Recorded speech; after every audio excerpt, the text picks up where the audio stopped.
HiSkool Awards zabaddeyo mu weekend nga basobola okubatenga etambula okulonda babadde bayitako online ne basobola okubatenga balonda. Abakulu bano bategeezezza nti awards zonna nga bwe zatambudde international artist eyakiridde Eddie Kenzo, East African female artist Shiba Kalunje, artist of the year okuva South Sudan bamwita Juna Dista, ate nga artist of the year David Utalo, male artist of the year bamwita Alien Skin, female artist of the year Shiba Kalunji, country top audio producer Nesim, most vibrant fans team Suuna Ben, ate nga best stage performer Shiba Kalunji, club DJ of the year DJ Ash, take country top collaboration oluyimba lwa Dax Cartel Alien Skin emitwe,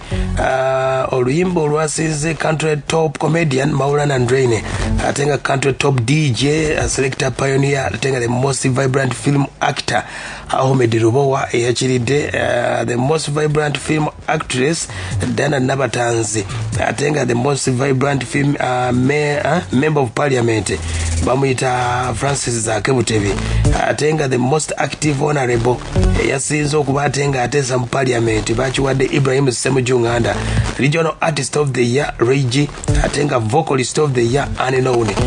promoter yasinze events promoter bamuyita Bitex Chikofira, breakthrough artist bamuyita Bakatele and Kando, music promoter bamuyita Cool Cats, atenga artist of the year okuva ebweru bamuyita Bruno Semax, atenga female artist or male artist of the year bamuyita Kapalaga basodo okuba bamuwadde. Tulinawo female artist of the year diaspora Shakira atenga akomawo yekiwangudde. Comedy breakthrough performer Stuart and Bruno, atenga gospel artist of the year Lena Price, atenga female artist Aula, atenga male gospel artist Pastor Wilson Bugembe. Yasinze okuba ebifaananyi bamuyita Braille Pictures, atenga female new act Ruth Kuganja,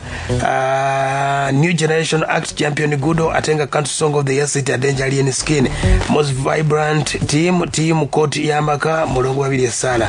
talent to watch Omega 256, atenga media promoter of the year Everbots, onakuba poster gobachiwade, atenga legendary events promoter Abitex Promotions, mu media basobola okubatenga bagamba the most vibrant TV yasinze mu TV omu Dana Nabatanzi telefina, bannafa basinze live coverage Sanyuka, atenga most vibrant female host Annie Taylor, atenga best radio DJ Mbazira Tonny, most vibrant entertainment show Ankata, atenga female radio personality Mulongo Babidi Sala Star FM, ate hottest blogger Dictator Amiri, ate best commentator Dung Mike, atenga most vibrant male radio presenter Suuna Ben, kandi wano zimu kweza award zasobola okubatenga zitambula. Online entertainment channel yasinze SB4 yasobola okubatenga wangudde muteekateeka eyo nga award zasobola okubatenga zitambula. High schools bwe zasobola okubate nga zakikoze bwe zityo muteekateeka.